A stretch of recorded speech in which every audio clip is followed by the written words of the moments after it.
Oknum caleg DPRD Sika blokir akses jalan warga usai diduga kalah dalam pemilu. Oknum caleg DPRD di Kabupaten Sika bernama Antonius Reynold Dakunya dari Partai Hanura melakukan pemalangan jalan yang digunakan warga setelah kalah dalam pemilu 2024. Pemalangan lahan yang diklaim milik oknum caleg yang selama ini digunakan sebagai jalan untuk warga di RT 4 RW 4 Kelurahan Kota Uneng, Kecamatan Alok itu dilakukan pada Jumat tanggal 23 Februari tahun 2024 siang. Pantauan di lokasi, salah satu keluarga dekat Antonius nampak memalang jalan di bagian utara dengan menggunakan beberapa batang pohon reo yang diikat dengan menggunakan kawat berduri dan dibuat pagar. Di bagian selatan, terlihat puluhan warga RT 4 RW 3 Kelurahan Kota Uneng juga melakukan aksi tutup jalan balasan dengan menggunakan seng bekas. Akibatnya beberapa warga yang rumahnya berlokasi di sekitar lahan yang diklaim milik Antonius tersebut kesulitan mengakses jalan. Bahkan salah satu warga yang hendak melintas dengan menggunakan motor terpaksa berhenti dan diangkut warga untuk lewat.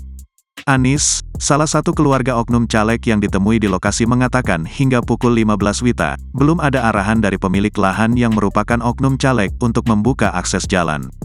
Sementara itu, salah seorang pelajar yang hendak pulang ke rumahnya juga kaget melihat akses jalan menuju rumahnya ditutup.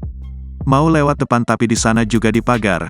Ini mau lewat mana nih? Ujar pelajar salah satu SMA di Kota Maumere.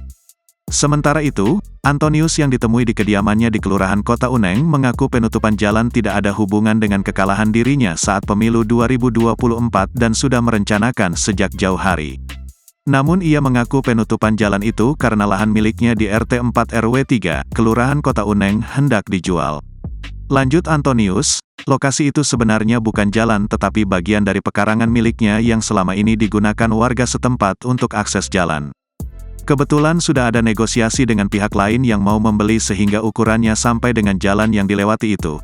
Tidak ada urusan dengan gagal caleg, toh mereka di situ juga banyak memilih saya jadi informasi bahwa karena gagal caleg lalu memalang jalan itu keliru, jelas Antonius. Ia juga mengatakan masih memberikan akses jalan di bagian selatan yang saat ini sebagiannya sudah dikerjakan rabat jalan. Antonius menegaskan pemalangan jalan itu tidak akan dibuka sampai ada kesepakatan jual-beli dengan pembeli yang sebelumnya sudah bernegosiasi. Download Tribun X sekarang, menghadirkan lokal menjadi Indonesia.